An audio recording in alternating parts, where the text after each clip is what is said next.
থামো। আল্লাহু আকবার। আল্লাহ ছাড়া আল্লাহ মহান, আল্লাহ মহান। আমি জয়নাল ওমানি আশহাদু আল্লা ইলাহা ইল্লাল্লাহ, আল্লাহ ছাড়া মাবুদ নাই, এটা আমি মানি। আশহাদু আন্না মুহাম্মাদুর রাসূলুল্লাহ। তোমরা মুখে বলছো, তোমরা সাক্ষ্য দিচ্ছ মুহাম্মদ সাল্লাল্লাহু আলাইহি ওয়াসাল্লাম আল্লাহর রাসূল। আমি জয়নাল জানতে চাই, মুহাম্মদ রাসূলুল্লাহ যদি আল্লাহ রাসূল হবে, তাইলে ওই মুহাম্মদের নাতির গলায় কেন ছুরি চালাইছো? জবাব দাও, তারপরে আযান দাও। উম্মে সালমা বলেন, আমি রাতের বেলা স্বপ্নে দেখলাম আমার নবী আমার ঘরের মধ্যে আসলেন। আয়েশা ডাক দিয়ে কই, উম্মে সালমা, ও উম্মে সালমা গো, আমি যে তোমারে বোতল দিয়ে গেছিলাম, ওই বোতলের ভিতরে কিছু মাটি ছিল। এই উম্মে সালমা, ওই মাটিগুলো তুমি দেখো, এই মাটির রঙগুলা কেমন? আমি তো তোমারে বলেছিলাম এই মাটির রং যেদিন লাল হয়ে যাবে, সেদিন মনে করবা আমার কলিজার টুকরা শহীদ হয়ে গেছে। উম্মে সালমা ডাক দিয়ে কই, ইয়া রাসূলুল্লাহ, নবী গো, ও মায়ার নবীজি, বোতলের মাটির খবর নেব পরে, আপনি আমারে বলেন না আপনার দাড়ি মুবারকে কেন মাটি দেখা যায়, আপনার চুল মুবারকে কেন মাটি দেখা যায়, আপনার বদন মুবারকে কেন মাটি দেখা যায়? এই কথা বলার পরে আমার নবী ডাক দিয়ে কয়, এই উম্মে সালমা, আমার নাতিরে যখন কারবালার জমিনে শোয়ায়া দিল, যেই মাত্র গলার, আল্লাহু আকবার জোরে বলতে হবে, যেই মাত্র গলার মধ্যে ছুরি চালায়া দিছে গো, ওই মুহূর্তে আমার নানা যখন আমারে শরীর তলে তাইকা যখন আমার হুসাইন কারবালার জমিন থেকে আমার নানা গো কইয়া ডাকটা মারছে গো, আমি আর মদিনায় থাকতে পারি না। আমি কারবালায় যাইয়া আমার নাতি হুসাইন রে বুকের মধ্যে জড়াইয়া কারবালার জমিনে যে গড়াগড়ি খাইছি, আমার গায়ে কারবালার তুলা মাটি লাইগা রইছে। আল্লাহু আকবার। এ যুবক, অনুরোধ করে বলে যাই, আমার নবী আসার ক্ষমতা আছে না নাই? আর জবান খুলে কোন আছে না নাই? এ যুবক, যেই মাত্র হুসাইনকে জবাই করলো, আকাশ কান্দে, বাতাস কান্দে, হাই হোসেন, হাই হোসেন বলিয়া। এ আমার বাবা, এবার হুসাইন রাদিয়াল্লাহু তাআলা দেহ থেকে কল্লা আলাদা কইরা যেই মাত্র ফেলে দিল, ওই মুহূর্তে যারা কল্লা মুবারক কেটেছে ওরা কি কয় জানেননি? আমরা দেখলাম হুসাইনকে যদিও আমরা দেহ থেকে কল্লা আলাদা করেছি, কিন্তু এই হুসাইনের কল্লা মুবারক থেকে কালিমায়ে শাহাদাতের আওয়াজ শোনা যাইতেছে। এরপরে ওই ইবনে জিয়াদের গোষ্ঠী, ইবনে জিয়াদের যখন এই বল্লমের মাথার মধ্যে হুসাইনের কল্লা মুবারকটা ঢুকাইয়া রাস্তা দিয়ে রওনা দিছে দামেস্কের বাজারে যাবে, একদল মানুষ তাকায় রইল, এত সুন্দর চেহারা, এই চেহারার মানুষটার গলা কাইটা ফেলাইছে। ওই মুহূর্তে যেই মাথাটারে বল্লমের মাথায় লইয়া রাস্তা দিয়া যায়, মানুষগুলা কয় কি ব্যাপার? কোরআন তেলাওয়াতের আওয়াজ শোনা যায় কোথায় থেকে? দেখে কাহার মুখ লড়ে না। অন্যান্য লোকেরা ডাক দিয়া কয়, আমরা যেই মাত্র হুসাইনের চেহারার দিকে তাকাইলাম, আমরা দেখতেছি হুসাইনের ঠোঁট মুবারকটা লড়তাছে, আর হুসাইনের ঠোঁট মুবারক থেকে সূরা কাহাফের আয়াতের আওয়াজ শোনা যাইতেছে। এই জন্যই তো আল্লাহ কয়, ওয়ালাম তাহসাবান্নাল্লাযীনা কুতিলু ফি সাবিলিল্লাহি আমওয়াতা বাল আহইয়াউ ইনদা রাব্বিহিম ইউরযাকুন।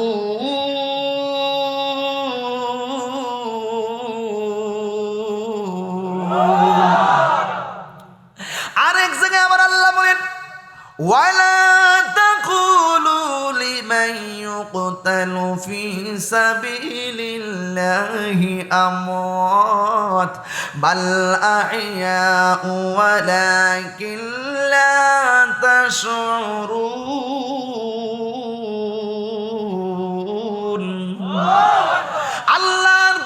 জীবন দেয়, ওরা মরা নাকি জিন্দা? আরো জোরে কর না, মরা নাকি জিন্দা? বন্ধুরে আমার, এই হুসাইনের কল্লা মোবারক দামেস্কের বাজারে একটা পাথরে রাখছে। রাইখা ইবনে জিয়াদ ওই হুসাইনের টুটের মধ্যে বল্লমের আঘাত দিয়ে, আর বল্লমের মাথা দিয়ে আঘাত করে এই টুট মুবারকটা রক্তাক্ত করতেছে। ওই মুহূর্তে নবীর একটা সাহাবী যার নাম হলো হযরতে যায়েদ ইবনে আরকাম ডাক দিয়ে কই, ও ইবনে জিয়াদ, তোমরা কেমন ভাবে টুটের মধ্যে বল্লম দিয়ে আঘাত করো? আমি যায়েদ ইবনে আরকামের জীবনে 1000 বার দেখেছি আমার নবী ওই টুট মুবারকের ভিতরে অসংখ্যবার চুমা দিয়েছেন। আর জোরে জোরে কন্যা আল্লাহু আকবার। এ যুবক, ইমামে হুসাইন রাদিয়াল্লাহু তাআলা আনহুর কল্লা মুবারক থেকে যখন তেলাওয়াতের আওয়াজ হয়, মানুষগুলা বল বুইজা বুইজা হুসাইনের কদমে পড়ে যাচ্ছে। অসংখ্য বিধর্মী হুসাইনের কাল্লার কারামত দেখে মুসলমান হওয়া শুরু করছে। আর ওই দিক দিয়ে ইবনে জিয়াদে ওই কল্লা মুবারকটাকে ঘরের ভিতরে নিয়ে ঢুকাইয়া একটা পাথরের মধ্যে রাইখা চতুর্দিকে ঘুইরা ঘুইরা তারা কি করে জানেননি? তারা ঘুইরা ঘুইরা গান গাইতেছে আর মদ পান করতেছে। ও যুবক, মদ পান যখন করতেছে তখন আল্লাহর পক্ষ থেকে একটা কলম ঘরের ভিতরে ঢুইকা গেছে, ঢুইকা একটা পাথরের মধ্যে লিখে দিছে। এই লেখাটা এখনো পর্যন্ত পাথরের উপরে আছে। ওই পাথরের মধ্যে লিখে দিছে, তোমরা কিভাবে আশা করো আতারজু, তোমরা কিভাবে আশা করো সাফাতা, সুপারিশ করবে জাদ্দাল হাসান, হুসাইনের নানা কেমনে তোমার জন্য সুপারিশ করবে? হুসাইনকে আঘাত কইরা তোমরা কিভাবে আশা করো কিয়ামতের ময়দানে হুসাইনের নানা তোমাদের জন্য সুপারিশ করবে? এই কথা বলার পরে ইবনে জিয়াদের গোষ্ঠী বুঝা ফালাইছে বিপদ মনো আয়সা করতেছে। তখন একটা জুমার নামাজের মিতালি করছে। জুমার নামাজের ভিতরে একটা মিতালি কইরা হযরত জয়নাল আবেদিনকে তারা কাছে আনছে। জয়নাল আবেদিনের কাছে আইনা ডাক দিয়া কই, জয়নাল যা হইবার হইয়া গেছে, এখন একটা কাজ করি, আমরা মিলেমিশে চলবো। এই কথা বলার পরে জয়নাল আবেদিন ডাক দিয়া কয়, মিলেমিশে চলা হলো পরের কথা, আমি মুসল্লিদের সামনে সংক্ষেপে একটু কথা বলতে চাই। জয়নাল আবেদিনে তখন মিহরাবের মধ্যে দাঁড়াইয়া একটা কথা বলছে, ইয়া আইয়ুহাল মুসাল্লিনাল হাজিরুন, ও উপস্থিত মুসল্লিয়ানে কেরাম, আমি শুধু একটা কথা কইতাম চাই। কি কয়? আমার আব্বা হুসাইনের দোষটা ছিল কি? আল্লাহু আকবার বলবেন না? শুধুমাত্র বলে দিন, ইমাম মুসলিমের দোষটা ছিল কি? ওনার দুইটা সন্তান মুহাম্মদ আর ইব্রাহিমের দোষটা ছিল কি? শিশু বাচ্চা আলী আসগরের দোষটা ছিল কি? আমার আব্বা ইমামে হুসাইনের দোষটা ছিল কি? বলেন। যেই মাত্র হুসাইনের সন্তান জয়নাল আবেদিন কান্নার সুরে এই কথা বলল, আর সাথে সাথে মসজিদের ভিতরে কান্নার একটা রোল পইরা গেছে।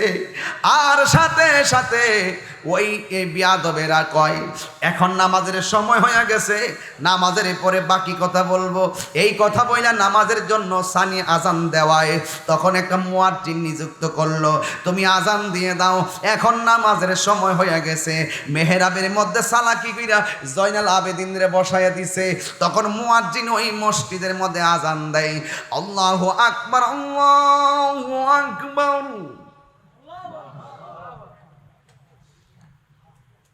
আল্লাহু আকবার, আল্লাহু আকবার। আমি সাক্ষ্য দিচ্ছি আল্লাহ ছাড়া কোনো মাবুদ নাই।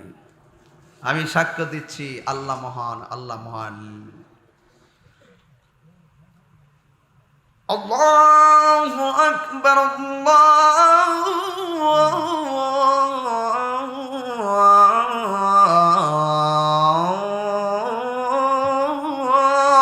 আকবার।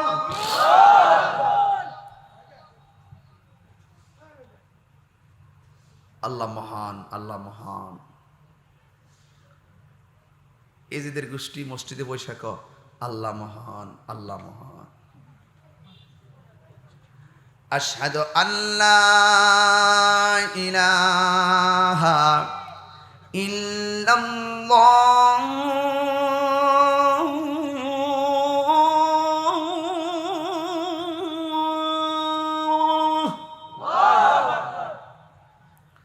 এজিদের গোষ্ঠী কয় আমি সাক্ষ্য দিচ্ছি আল্লাহ ছাড়া কোনো মাবুদ নাই, আল্লাহ ছাড়া কোনো মাবুদ নাই। আশহাদু আল্লা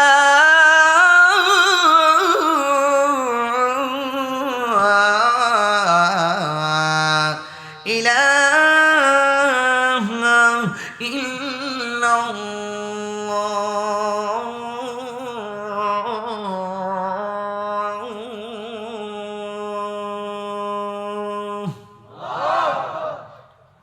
এজিদের গোষ্ঠীটা ক আমি সাক্ষ্য দিচ্ছি আল্লাহ ছাড়া কোন মাবুদ নাই, আল্লাহ ছাড়া কোন মাবুদ নাই। এরপরে মুয়াজ্জিন কয় জল্লাবদিন বসে রয়েছে মেহরাবে, আর এরা সুন্দর করে জোরে হুনাই মানে উত্তর দিতেছে আশহাদু আন্না মুহাম্মাদার রাসূলুল্লাহ।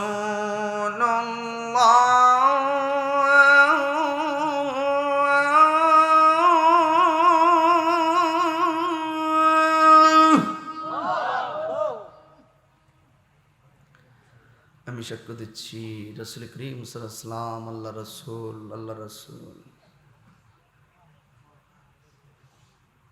আশহাদু আন্না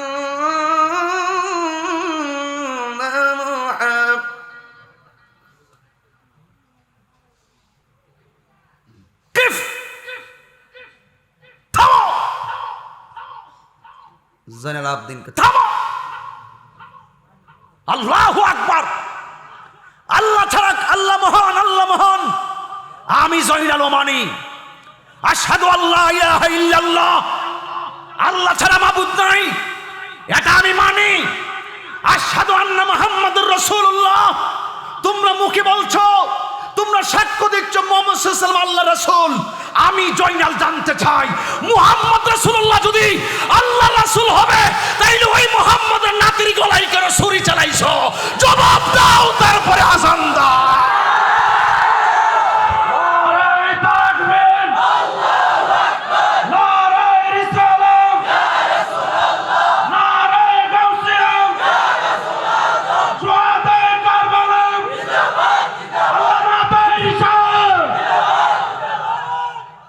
জবাব দাও।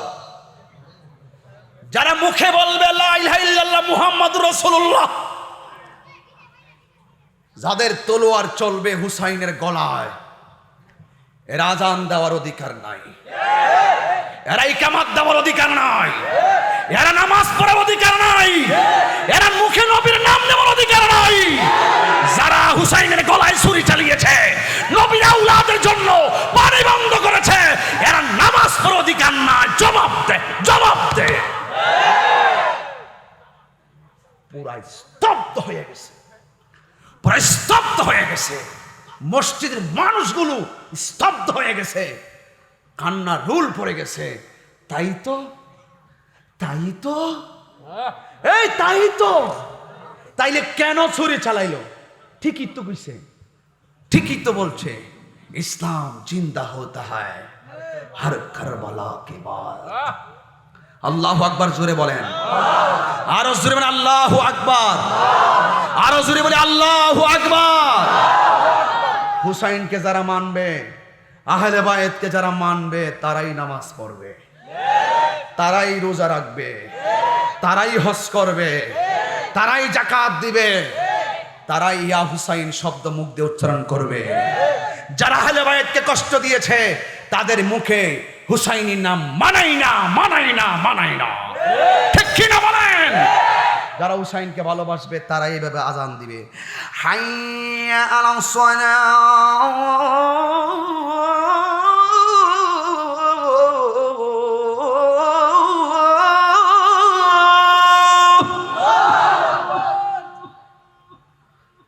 এই হুসাইনি প্রেমিকরা যখন ডাক দিবে নামাজে আসো, বাড়ি ঘরে কাজ ফালায় নামাজে যাবেন।